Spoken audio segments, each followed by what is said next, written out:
ayan, after ng ilang buwan, isang buwan lang yata, walang lipad.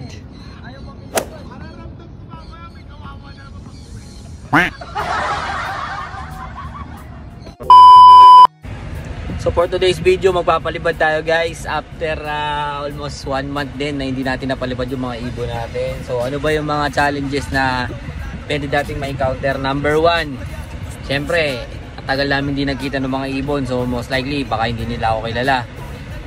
Pangalawa, baka sa sobrang tagal nilang nasa cage, pwedeng dalawang option, magwalwal sila ng lipad or medyo hindi sila lumipad maganda. Kasi alam nyo yung mga ibon natin, kailangan talaga nakakapagpagpag na mga pakpak nila, kung nasa kulungan lang hindi nakakapagpagpag. And then pangatlo, yung pinaka ayaw natin mangyari sa ibon natin is yung mag flyby. Kasi nga matagal natin hindi sila napalipad, wala tayong banding. So yun ang natin, titignan natin kung ano bang expectation natin after ng long time na hindi natin sila napalipad.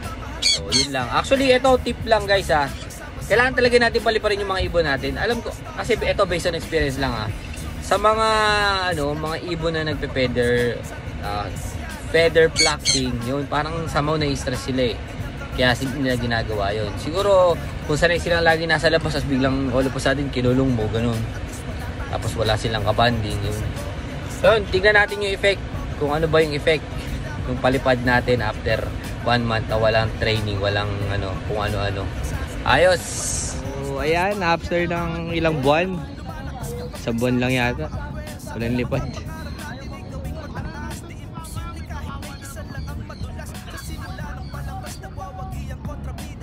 Sa gitna, sa gitna.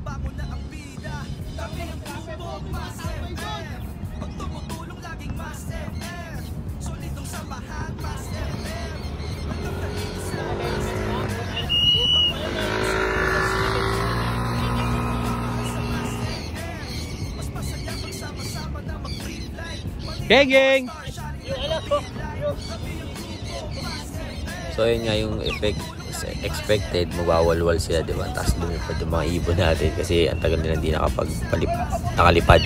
Joseph, huwag ka po dito!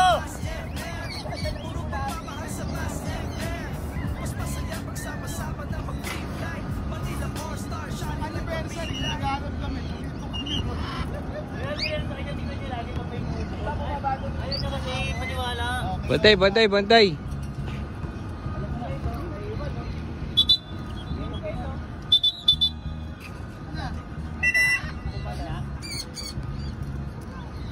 Grabe naman yung mga ibon na yan.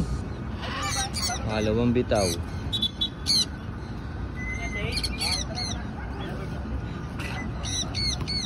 Hoy, Maesi! Grabe na yung ranging ng mga ibon na to. Ano ba? Ang layo. Oy, layo na!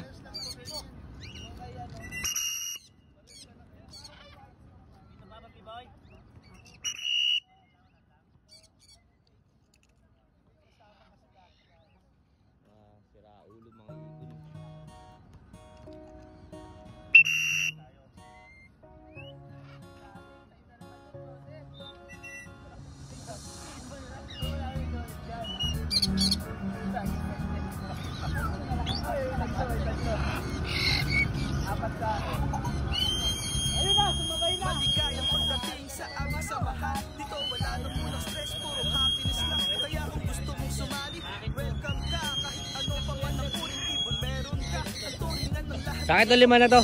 Geng! Come! Geng! Good bird! Come! Geng! 1, 2. Hoy, geng! Come! Geng! 3. Geng!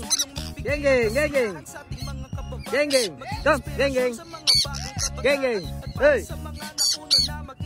4, 5, 6. Last ka nga yun.